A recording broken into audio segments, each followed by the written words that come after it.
മിശിഹായിൽ പ്രിയമുള്ള സഹോദരി സഹോദരന്മാരെ, പ്രിയമക്കളെ, ഈ പ്രഭാതത്തിൽ വിശുദ്ധ മത്തായി അറിയിച്ചുള്ള കർത്താവ് മിശിഹായുടെ പരിശുദ്ധ സുവിശേഷം 21-ാം അധ്യായം 12-13 വാക്യങ്ങൾ നമുക്ക് ധ്യാനിക്കാം.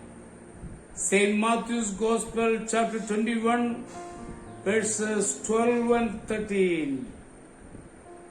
ഈശോ ദേവാലയത്തിൽ പ്രവേശിച്ച് അവിടെ ക്രയവിക്രയം ചെയ്തുകൊണ്ടിരുന്നവരെ എല്ലാം പുറത്താക്കി. നാണയമാറ്റക്കാരുടെ മേശകളും പ്രാവ് വിൽപ്പനക്കാരുടെ ഇരിപ്പിടങ്ങളും അവൻ തട്ടിമറിച്ചിട്ടു. അവൻ അവരോട് പറഞ്ഞു, എന്റെ ഭവനം പ്രാർത്ഥനാലയം എന്ന് വിളിക്കപ്പെടും എന്ന് എഴുതപ്പെട്ടിരിക്കുന്നു.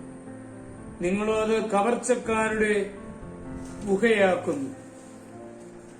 പ്രിയമുള്ള സഹോദരങ്ങളെ, പ്രവർത്തനത്തെക്കാൾ പ്രതികരണമാണ് ഒരാളുടെ സ്വഭാവസ്ഥിതി വ്യക്തമാക്കുന്നത്. അനീതി കണ്ടാൽ അഭിനയവും കൊണ്ട് ഒഴിഞ്ഞു മാറുവാനായിരിക്കും നാം ഇഷ്ടപ്പെടുക.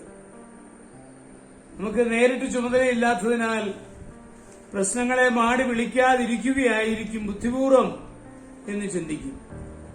എല്ലാവരും അങ്ങനെ ഒഴിഞ്ഞു മാറി ജീവിക്കുകയായിരുന്നെങ്കിൽ ഇന്നും അടിമക്കച്ചവടം, സതി, മനുഷ്യക്കുരുതി മുതലായ അധർമ്മങ്ങൾ നിലനിൽക്കുമായിരുന്നു. സ്വയത്താഗികളായ ധീരന്മാർ തങ്ങൾക്ക് നേരിട്ട് ഉത്തരവാദിത്വമില്ലാത്ത സ്ഥാനങ്ങളിലെ അനീതിക്കെതിരായി പ്രവർത്തിച്ചതിനാലാണ് ഇന്ന് നാം അനുഭവിക്കുന്നിടത്തോളം നീതി നിലവിൽ വന്നത്.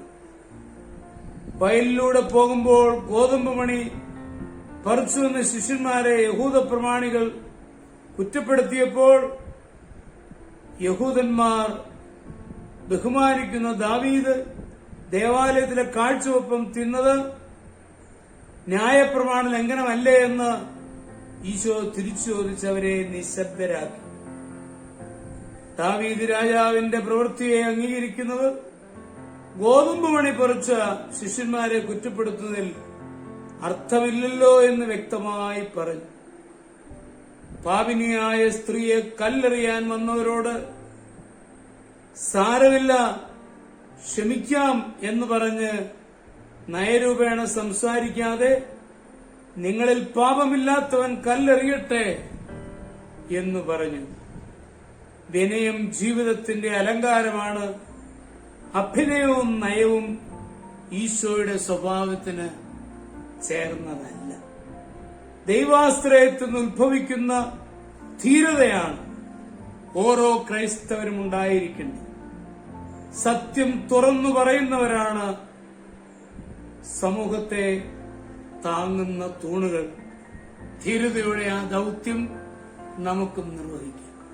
നമ്മുടെ കർത്താവ് ഈശോ മിശിഹായുടെ കൃപയും പിതാവായ ദൈവത്തിന്റെ സ്നേഹവും പരിശുദ്ധാത്മാവിന്റെ സഹവാസവും പരിശുദ്ധ അമ്മയുടെ മധ്യസ്ഥതയും നിങ്ങളെല്ലാവരോടും കൂടി ധാരാളമായിട്ടുണ്ടായിരിക്കും.